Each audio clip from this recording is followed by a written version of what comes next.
Today we're going to put on the dash and we're going to start wiring the cart up. We'll see how it goes.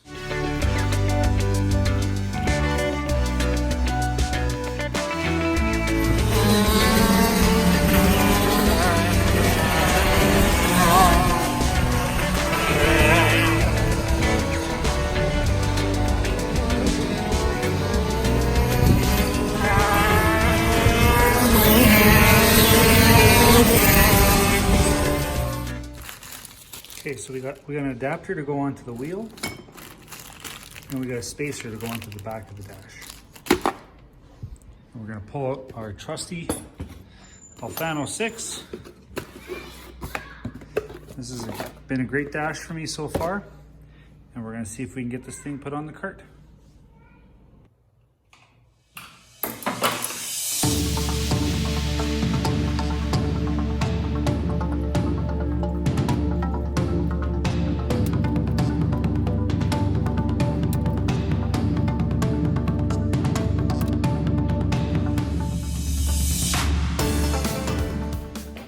Here you can watch me strip one of the panhead screws and make a mess of things.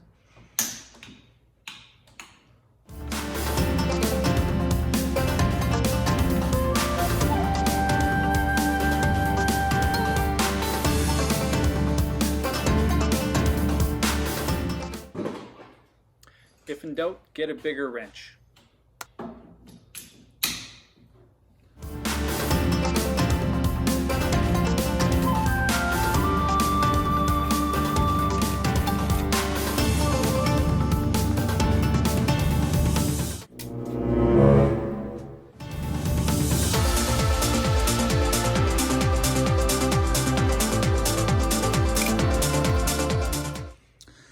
Okay, now comes the adapter. We're going to stick it on the steering wheel.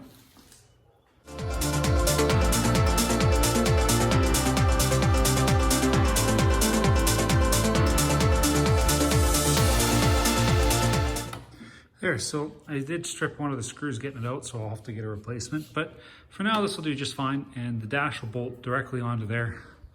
Let's see if I can get a different shot for this. So you can see the Alfano, it's got that nice bolt on the back, and it'll bolt right in there. So, no problem. On to the next step. Okay, next I think I'm gonna mount the Rotax engine battery and the wiring harnesses.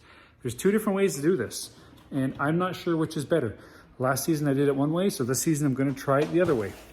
So when you mount the battery goes on the left-hand side, the port side for those boaters of you. And so you can mount the wires through under the tray like this. That's the way I had mine last year. Or I've seen some guys where they actually mount them behind this way. I think I'm gonna try this way this year and see how it goes. Okay, so here's my Rotax harness. The harness is quite simple on the new ones. It's a little bit more going on with the older style, especially the Evos, the non-Evos. Yeah, we're gonna mount this to the cart and get it going. All my adapters are still here. These are getting worn down a little bit, but not bad. I'll use them for one more season. You can see the wear that happens. That's pretty normal. You get this kind of wear. You can see it's getting kind of flat there. This is fine. This is what happens. It's called life. And you just get new ones when they wear out. You can see the bolt here. It's a little bit different shape than a new one. And you can even see the centers are quite a bit different. This is why it's always good to have spare bolts on hand so you can replace these things as needed. Okay. This one's garbage. Let's put this one back on.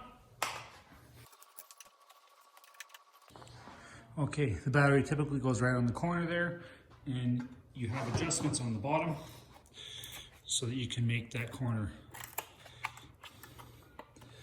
You can see the adjustments on the bottom. You can swivel this one way or the other, and that allows you to make that corner.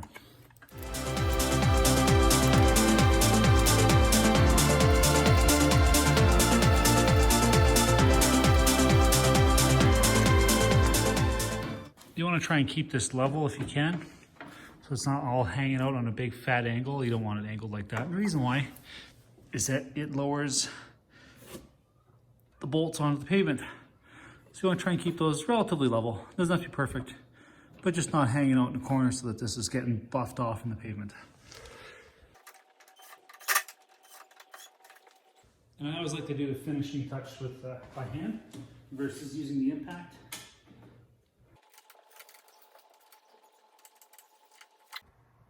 Now let's run some wires. We're going to take these wires and we're going to start running them as we want them.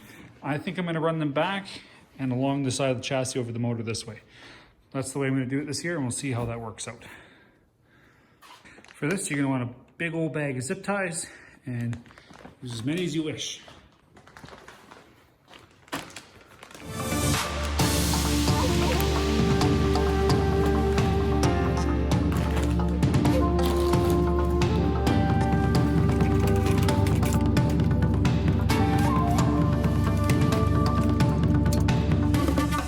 So I just realized this is the connector for the starter, and you can see that when you run the wires this way, the starter is going to be way up.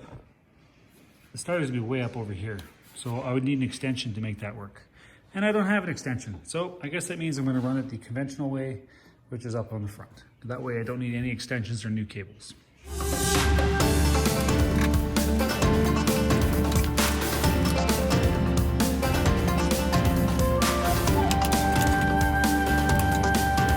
Now, a couple of tips. Some guys will run their wire above, some guys will run it below, some guys will even not tuck it up and mount it onto the seat. I don't like to do that because I might be changing the seat, we'll see. And if you ever want to make any seat adjustments, you're adjusting the wire harness at the same time. So I like to keep it on the chassis, but that's user preference.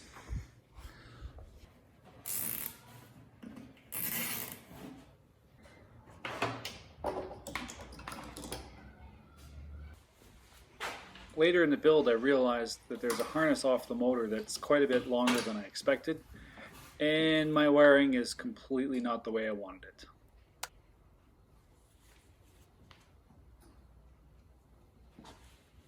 Have you ever got a job almost done to realize you did it wrong and you want to switch it all and you have to do it a second time? So I spent some time and rewired it the other way.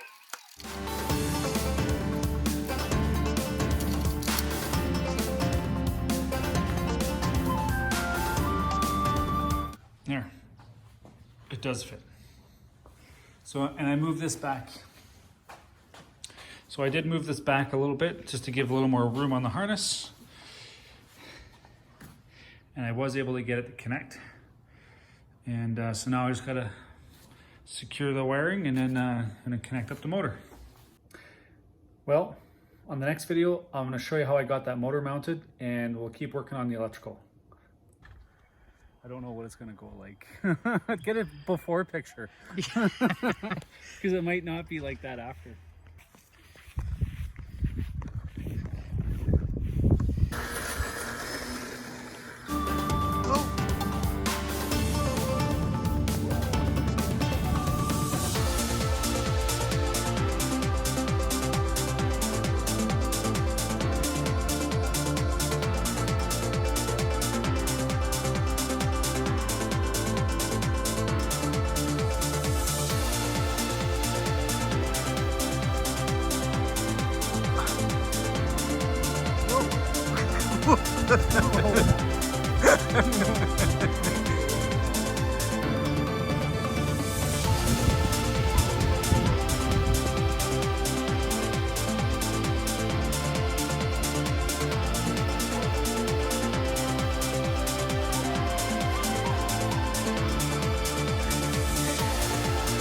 Alright! Alright, Brent, maiden voyage, how did it feel? A little bit nervous. It's full on beat, which is good. Awesome. What do you think, Liz? Danny, what do you think? Pretty cool? Samuel, what do you think? Fun? Okay. I like it. I like it. We're gonna go check it out.